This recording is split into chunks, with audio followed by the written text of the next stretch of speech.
Okay, so the idea was to start a new series in Contraminds called the Be Extraordinary series. I wanted to double down on how can a career professional be extraordinary in his or her work. So what separates the average worker? The fundamental problem today is that how am I average? How do I understand if I'm average? And if I have to cross that chasm and become extraordinary, how do I become extraordinary? Great. So, really a great question, Ashwin. I've been searching for this answer, and I've had this question for a long time, right? And the most interesting thing is there's nobody called average, right?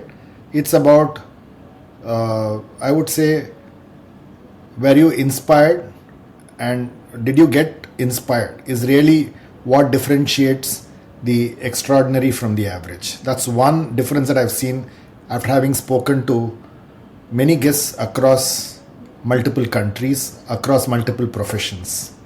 Okay, when you really look at the ones who are extraordinary, one of the most important difference that I saw was the fact that their purpose, their mindset, and their practice were all aligned.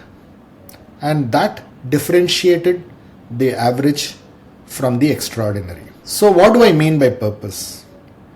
The purpose means that do I find a meaning in what I do every day?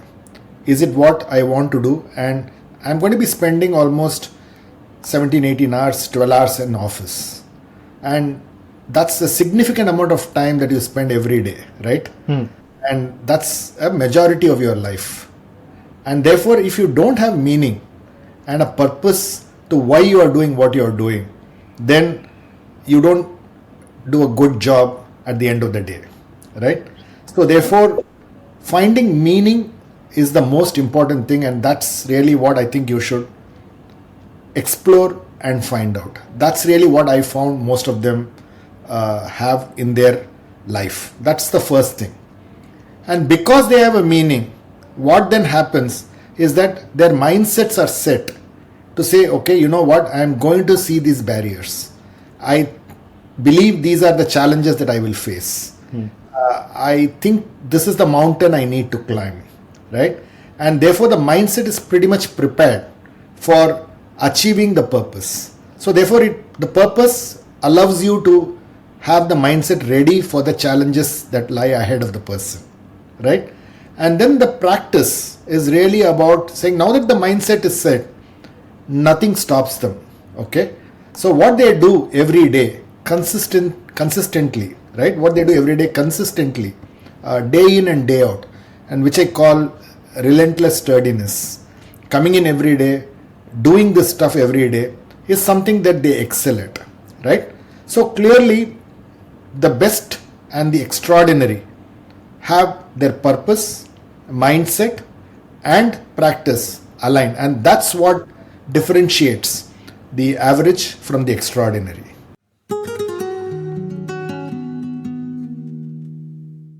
Right, I want to go deeper into that. Now you said purpose, mindset, and practice. Can you define purpose? What I mean, for me, if you take the career professional, the first phase for them is the early phase where they're out of college, they're joining a company or an organization or an institute, whatever their work entitles them to do. That the first 7 years they might have a different purpose.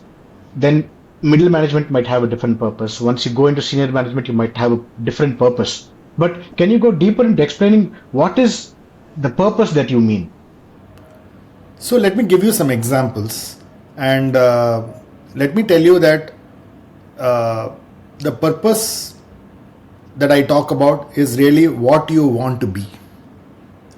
It's about what you dream you want to be, right? That's really what I think the purpose is all about. Let me give you an example of, say, a cricketer like Rahul Dravid, right? So when you look at Rahul Dravid as a cricketer, the dream and his purpose was being the best cricketer to have played. That's really the purpose with which he started, and not that he had the talent of a Tendulkar or probably the off drive of a Saurav Ganguly, right? He was somebody who was grinding his way to actually being a legend, right? But his purpose was, I have to be amongst the best, right? That is the purpose with which he started, right? The fact that he started with that purpose, his mindset was pretty much set saying, I have to work hard. I'm not as talented as a Tendulkar, right? And therefore, what I need to do every day is probably do hours of practice. Maybe I need to be in the nets every day, long hours. I need to, face different sets of bowlers, right? So therefore, the mindset was he was prepared for the challenge that lie ahead of him, right?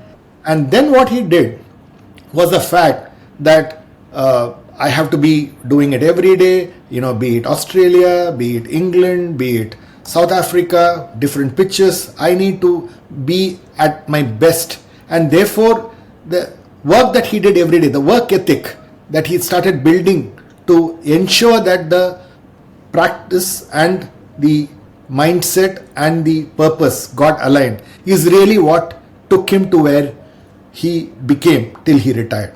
Okay, but that was not where he stopped, right? Because his purpose was to actually say, I want to be the best cricketer, but I also want to create the best cricketers, right? Which India has ever produced, and I would like to make cricket as an institution in the country to compete with the world. If that's the purpose with which he started, and you saw him becoming not just the coach of the India A team, but he went to the under 19 team. He said that's really where the best leaders are groomed, right? Therefore, he said, I'm not in it for the glamour of it, right? I'm interested in the grinding, the work that I would be doing. There's a lot of hard work that's involved. I had to work with the kids at the under 19 level, and therefore he went there and said, let me work on it. And that's not a glamorous job, but because the purpose was clear, the fact that his mindset was saying, okay, I may need to do a lot of work with these kids, I may have to spend long hours with them, and therefore build this institution of building world's best cricketers out of our country is really the purpose with which he started. And therefore he went back and then said, okay, now let me go back to NCA, right? And if you look at him, he's a coach of RR, so he has remained relevant even after retirement, because the purpose with which he started actually ensured that his career longevity is really, really long, because the purpose, the mindset, and the practice with which he does things can clearly, differentiate him from the rest of the cricketers. Correct.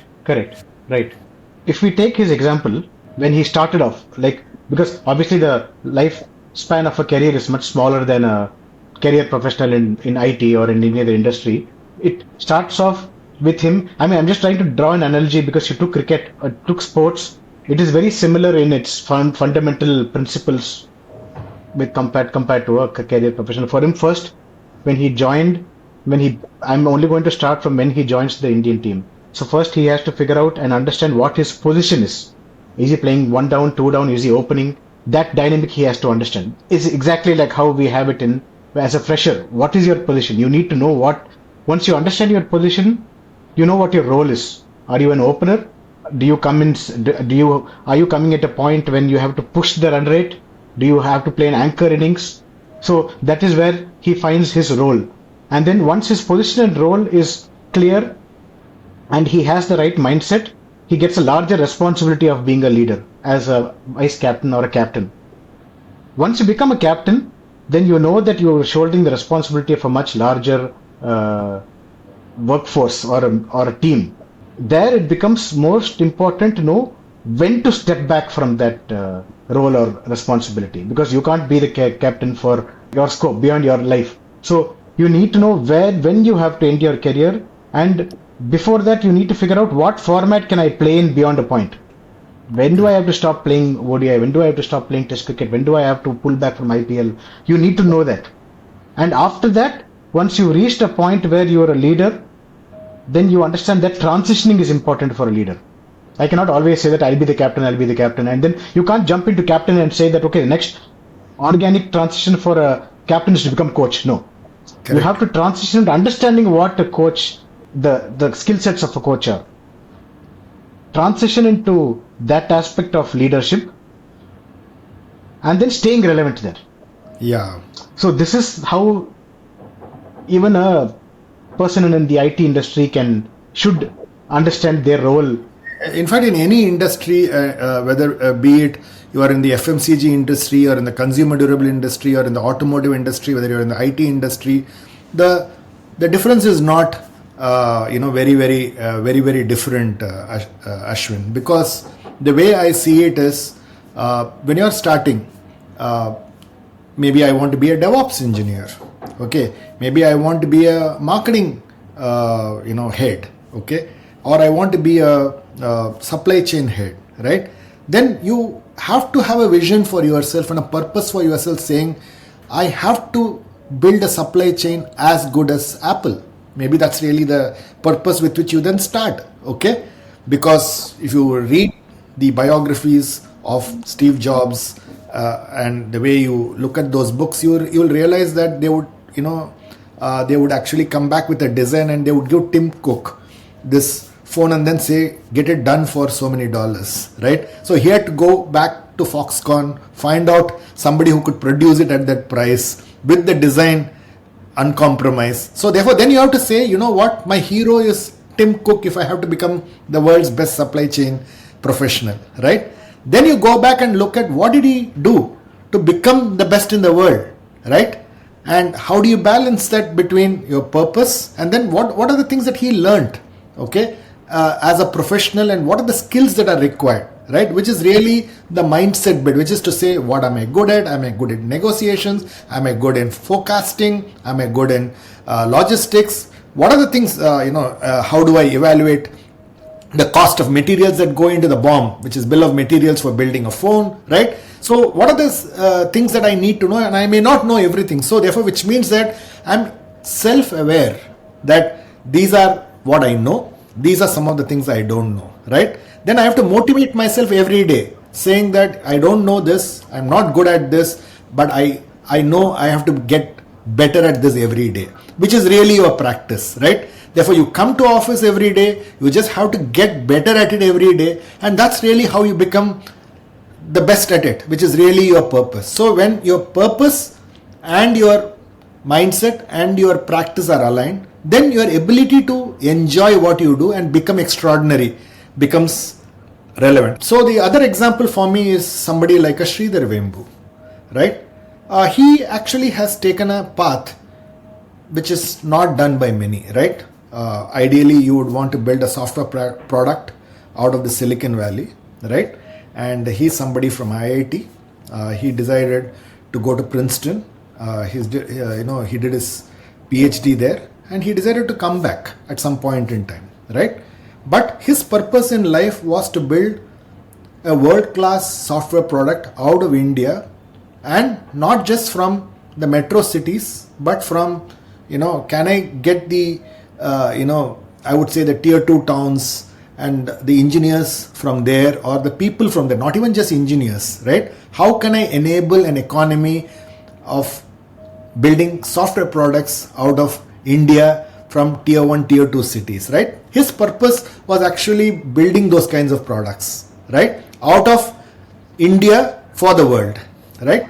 So when he then looked back, that is his purpose, right? Now, was that easy? No, that was not easy, because, you needed an infrastructure, people were not ready to build products in the cities and the towns that he wanted to set up Zoho offices, right? So he had to go back and build the Zoho School of Learning, okay, where they had to train, the rural folks to actually do programming, right? So therefore, the mindset that he decided to actually go through was the fact that it is a challenge, it is going to be hard work, it's a long grind that I have to go through, and I'm not willing to take VC money, right? Again, that's another purpose, which is I want to be privately owned, right? Therefore, the purpose was clear. Therefore, the mindset of going through the grind and the challenges was something that he was prepared for. And then the practice every day was actually ensuring that you build this world-class process of building these products out of India. And therefore, what would I do with my developers every day, with my programmers every day? How do I build my wireframes for my products? How do I build quality in these products? How do I ship them out? What's the infrastructure needed if I'm building a SaaS product, right? So all these were things that probably were not known. But the practice of saying, okay, how should I build it? What are the processes that I need to put in? How do I ensure that I do product reviews every day? How do I set up my customer service? So clearly that practice of ensuring that it gets done is really what you have to go through the discipline of doing it rigorously every day, right? The purpose, practice, and the mindset, if you see the purpose, mindset, and the practice, have to be aligned. And that's really the reason why Zoho is where Zoho is today. And that's really where he's extraordinary, right? Yeah. And it's really what I think professionals need to look at. Yeah. I think where also a person like Sridhar Vembu stands out is more for me in the mindset, because he didn't follow the template of other IT companies having to set up in a tier 1 city, construct a big building, get the best of talent, go do campus interviews, get the IITs and the IIMs, pay them huge salaries, put them on bench, figure out what the project is, and go that route. And beyond a point, those are the kind of companies that started saying that India has an unemployable workforce. Correct. They were only blaming the system. What his mindset was, I will change the system. I will reinterpret what efficiency is. I will go to the grassroots. I will pick talent. I will train them. I will make them work within the grassroots. So there is a generational shift in that workforce. That person will be the first graduate in his family, and he has a significant shift in lifestyle. Absolutely. And therefore, Ashwin, the example that I always give is that, would you want to go to a mediocre doctor? No. Right? Correct. So therefore, if you want to go to the best doctor has to have a purpose, saying that this is the way, I would treat my patients. This is really how I would run my profession, right? So, I would actually do all of this. I should be the best at what I do. Then the mindset of then saying, okay, what are the skill sets and challenges that I will face? How do I prepare myself for it? And therefore, what would I do every day? Okay, to ensure that my purpose is there. So therefore, you have to take examples from adjacent industries and then start applying it in a corporate world, right? Because a corporate world actually does not teach you these things, right? And even from our schooling days or college days, these are not taught to you, right? And therefore, you have to spend enough time looking at the purpose, why you are doing what you are doing, and then getting your mind ready for what it takes to achieve your purpose, and doing it relentlessly every day, irrespective of any short-term gratification that you might get or not, right? And I always say efforts and outcomes are non-linear, right? Therefore, and the extraordinary ones understand that, and that's really what differentiates the average from the extraordinary. And as I think back, if there's one more example that I can give you is Nandan Nilekani, right? If you look at Nandan at a very, very important stage of his life, which is he was a fairly senior professional, right? Because his purpose was clear, that he wanted to change the way India IT had to, be built, right? The public goods that we talk about today, right? The purpose actually made it important for him to shift and jump from a private enterprise to a public enterprise, right? So he moved from being head of a private company to becoming a part of the government, right? And once the purpose was clear, right, that he would build the best public goods infrastructure for the world, and it has to be led from India, right? Once that purpose was clear, then The mindset was, now I'll work through the government. I know it may not be efficient. I know I may face a lot of resistance, right?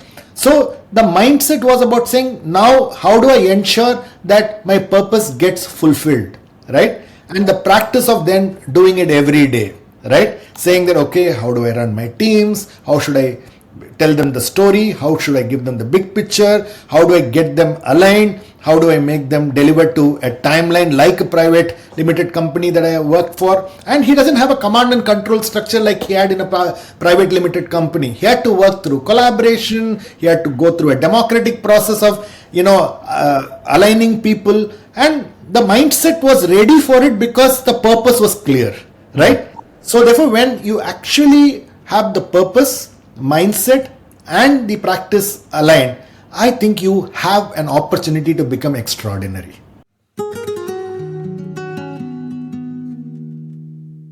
But how does purpose, mindset, and practice align? How does that happen? How do you know when your purpose and your practice and your mindset have aligned?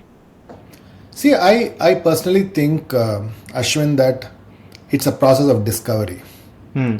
And most importantly, don't follow the herd mentality, right? Don't follow the herd mentality, right? Because which is to say, you know what? Oh, I did my graduation. I go to this college. I want to work for this large company.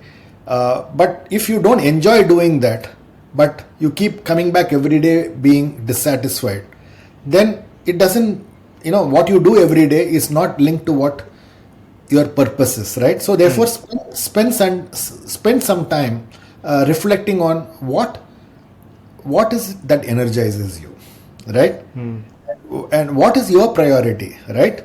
And that is something that I think we have been able to do with after having spoken to so many leaders, so many guests in Contra Minds. We have recently come out with what is called as a My True Compass. It's almost like a professional compass where you can discover for yourself, right? What are your priorities as far as your purpose is concerned? If career is your purpose, right, then you have to actually look back and say, I always say that, there could be a purpose which is family could be a purpose, money could be a purpose, okay? Your well-being could be a purpose, okay?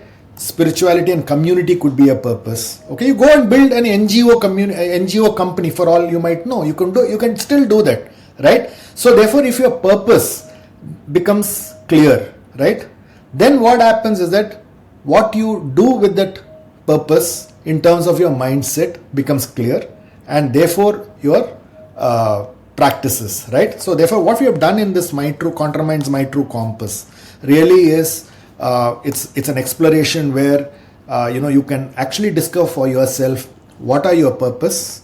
Then you actually have a battery of questions, okay, around how do you really handle the emotions? Are you self-aware of what you're doing every day? Are you actually having the discipline of getting it done every day, right? And how do you practice it every day, right? So therefore, if you have a mindset and purpose, but you don't practice it every day, it's almost like saying that, I want to lose weight, but that's just the intent, right? My purpose and mindset is to lose weight, but the fact is that do you practice it every day? So just like how you actually do it for fitness, I think there's also a need to do it in your profession, right? And that's really what My True Compass does. So you take this battery of tests, you then instantly it gives you a kind of a report, okay, which tells you what are your priorities, which from a purpose point of view, how do you see your purpose, and is there some alignment, okay, between your purpose, this, and the mindset in terms of what it takes to do. So therefore, you may actually see that career is my purpose, right? Being top of my career is my purpose, but I may not have enough, tenacity to motivate myself. Okay, I may not be self-aware that these are my weaknesses, right? and therefore do I work on them every day? So therefore, when you take this My True Compass test, or the exploration as we call it, right? What it does is that it just gives you a snapshot, okay, of who you are, okay, what are my strengths and how can I leverage them, okay, and how can I work on them, and that's really a starting point, right? Just gives you a perspective, and that's when you actually say, you know what, if, for example, money is my purpose, okay, then the most important thing is then don't, then look for a company where, that purpose is, achievable. But then it's almost like a graphic, audio equalizer that you look at, because, in some parts of your life, you may want your career to be, have a lot of focus, right? But maybe in the, maybe in some other time in your phase of life, you would want health and health and family to be more important, okay? So it's about how you balance this across your career span. That's really what I think people with extraordinary success have achieved. So the example what you said, and in fact you articulated it very well, which is to say, let's look at a Rahul Dravid, okay? So his graphic equalizer was, am I good in T20 or am I good in Test cricket? Okay. Then the next question is, okay, we have to win the World Cup. After 1983, we have not won the World Cup. So how do we build a balanced team? Okay, there is no job description. Let me become a wicket keeper. Okay. So therefore, he was the wicket keeper for that World Cup, right? In one of the World Cups where I think we lost in the final, right? So therefore, there's no job description. He said, no, I have to do what my team does. So therefore, that's what he did, right? And then he said, okay, now this audio equalizer then went back and said, you know what, if my purpose is to create an institution of world-class cricketers, right? Then, he basically then moved and then became a coach, right? Therefore, the way he extended it based on the purpose, okay, and that aligned with, the way he earned his reputation, the way he spent time, the way he, prepared his mindset to succeed, what he did every day in terms of the workouts that he had to do. He had to really realign it every 5 years. So if you are somebody, okay, who wants to be extraordinary, I would say start looking at it in this manner, okay? Actually take the My True Compass test now. Look at where the strengths are. Then start looking at it and saying, okay, these are the, areas that I think I have to provide, some, I would call it a stimulus to my purpose, right? So this is really I have to do. Therefore, you could actually learn it and say, these are some of the things that I would focus. Then maybe 2 years, 3 years later, take the My True Compass test again. Right? Then you get a sense of, am I moving in the right direction, right? So that is something that you do, and that's really your path to being extraordinary. Right. And the My True Compass exploration is available on the ContraMinds website. Yeah, it's pretty much, we have built it as a platform, right? So you can go there, you log in, and I'm sure you can pay online, right? Yeah. And what you do is that you can register yourself, pay online, take this test, and the report is actually emailed to you, and then you can actually look at it and then say, is this what I am? Do I have the mindset to what my purpose is, and therefore am I having the right regimen, right, to actually help me achieve my purpose? So I think it just gives you a snapshot, and it's a beautiful snapshot. And I have taken it myself, okay, and I think it just gives me a nice snapshot of who I am. So therefore, it works for people across the spectrum of being a professional. Absolutely. For entry-level people, I think for entry-level people, just lets you set up the early phase of your career, okay, so that you are preparing yourself for it, okay, which is really what I said, right? So if, for example, you are somebody in a procurement, in a company, it could be any company that you're working for, then you actually say, this is really, if career is my purpose, then Tim Cook is your hero, right? Therefore, learn what are the things that are needed, and then you then start to do it. Or if you're if you're say an enterprise architect, or if you're a cloud architect, okay, then you go back and then say, who's the best in that business, right? And that's what I want to be. Then you go back and look at what it takes to achieve that, right? And then practice it every day. It's not going to happen overnight, right? So therefore, I would say that's really how you can get extraordinary. That's really what the ContraMinds My True Compass is all about.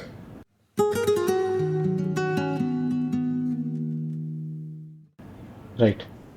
There are a lot of, so I have, over the course of our conversation, there are questions that I've written that I would want to ask you, but I think each of those questions deserves their own time and space. So I think we'll end the episode here today. This has been a fantastic start to the series called Be Extraordinary, I think so.